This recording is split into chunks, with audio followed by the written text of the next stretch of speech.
and we'll take a tour into the institution and allow them to see what's going on, allow them to see how it is on the other side, see the real These are young side. people in the community that might be going toward problems, might be having some problems in their own lives, and the purpose is to bring them and let them see for themselves. Is that what Absolutely, absolutely. We invite church groups, any kind of group that you may have, to contact me. You can call me at 969-0725. Again, that's 969-0725.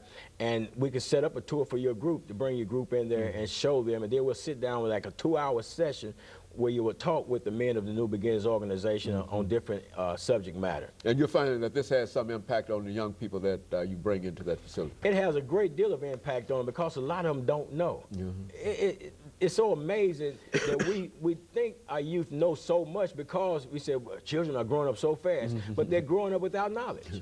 So they're growing up fast, but they're growing up without knowledge. So when we get in there and we start talking to them, and these guys start sharing their stories, and see what happens is, Dr. Haney, is that when these guys share their stories, a lot of them start to relate to what these guys are saying because they be like, man, I'm doing that now. And if I'm doing that now, and this is what they were doing that led them here, then chances are I need to stop my way of thinking. So we're just trying to correct these errors in thinking that people are having. Just get them out the way and try to show people how to think right so that you can live right. Because you can't live right until you start thinking right. If you don't think right, you'll never live right. And go on. And I was just saying that's what we're trying to do. That's the message we're trying to get over. And that's what our whole program is all about. When the younger guys come into the institution, or even some of the older guys that are still acting out in the institution, we bring them into our weekly meetings, and we try to teach them on these different things and let them look at yourself. Take a look at yourself, because your thinking it has caused you to be where you are today in life. So in order to get to a better place in life, then first thing you have to do is change your way of thinking. And that's what we basically do.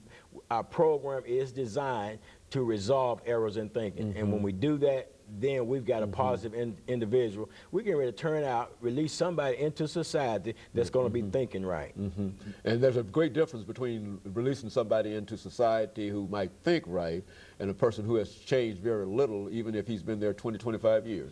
That's true, because you can do enough. You can do just enough to fool the administration, fool the parole board, and get back out. But we don't look at that. We challenge people on these issues. We challenge people on their errors in thinking. We don't just sit back and pat you on the back. And what's so good about it is that it's a group effort, and everybody offers their input along with the instruction that's being facilitated by our facilitator out there at the time, our brother Cedric Booker. So it's a great program that we've got going out there. And it's not one that you can just slide through, because we're tightening the screws. I let people know I will not represent you at the parole board hearing if I know that you're not totally tied into this program. Very good. And of course, Pastor Walker, let me thank you for bringing us all of that excellent information about issues of incarceration. And I'm sure that our audience has been informed in reference to what is going on. And of course, let me encourage our audience to tune in again next week for another informative edition of Comments. Thank you and good morning.